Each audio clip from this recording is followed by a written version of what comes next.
All right, next subject is going to be anchor fingers. So if you think of the previous chapters where we talked about relaxation, and we talked about, first setting the arm. So first you hold the arm up, and you feel the muscles in the upper chest, shoulders, and upper back exert to hold the arm up. Then you bring the forearm in contact with the guitar, and then you feel some of the release that occurs in these muscles and in the upper arm as well, because it's no longer holding up the whole arm, but it's still holding up the fingers and the half of the forearm and the wrist and hand and fingers. If I was truly relaxed, I would just fall into the strings. And so in order to, one of the things I talked about in one of the videos is that you want a finger in the right hand such that to the degree you can, you're always in contact with the strings and the guitar, so that you're not holding the forearm, wrist, hand, and fingers in the air. One way of doing that is through what's called anchor fingers. There are a few different options. One is in the following thumb, and you can do this with scales. So I'm actually going to go this way. So the thumb's going to follow, and it's always one string below when you're doing scales. Another option is to do scales with the thumb remaining in contact but gradually spreading as you move up. You use the following thumb a lot, even in pieces.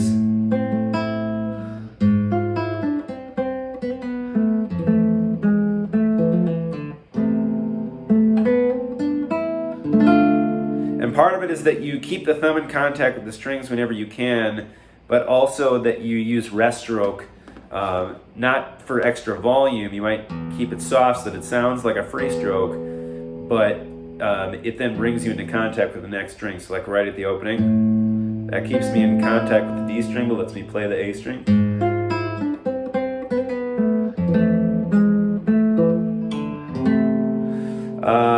Another that I've seen is this guy, this Polish guitarist named Lukas, whose last name I can't pronounce. We talk about it in the video.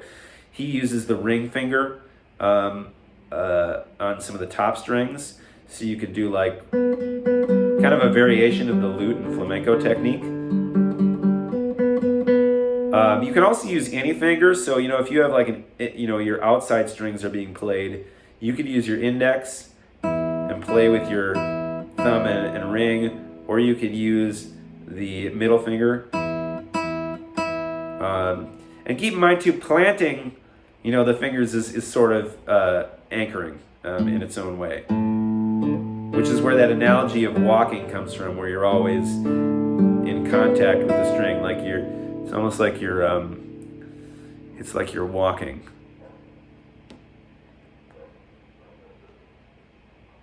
Always in contact. For jazz, you'll see pinky on the pickguard. I don't have a pickguard, obviously, on this guitar. You will also see Joe Pass. So Martin Taylor does pinky on the pickguard. That's one guitarist who does that. Joe Pass does either ring or middle or pinky. I forget which one on the... I'm actually going to grab an electric guitar real quick. Ugh.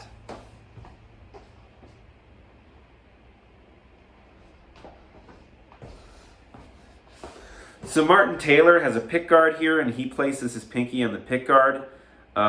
Tal Farlow places his you see sometimes him do the middle of the ring or both on the pickguard. Joe Pass sometimes does the pinky on the, I don't know what this is called, but this is like this black part around the pickguard that acts as like a thing to put the pickup in. It's this black thing around the pickup, so he'll kind of put his pinky there. You'll also see it up here too. What else? George Benson seems to kind of either do like the ring and pinky on the pickguard, and then play kind of like this. Pat Metheny, and I also think Tal Farlow will kind of rest like this area on the and so kind of like this area and this area, they'll kind of rest on the bridge, or even kind of on the top of the guitar. You'll also see some flamencos do thumb, so like you'll watch them do rest stroke, and then they'll continue with a thumb on the top of the guitar. What else am I missing? Papathini. You could make a contention that I'm gonna need a different guitar for this. Ugh.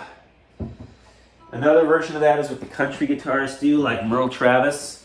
They kind of set it, and then it serves both to mute the lower and middle strings, and also to anchor the hand.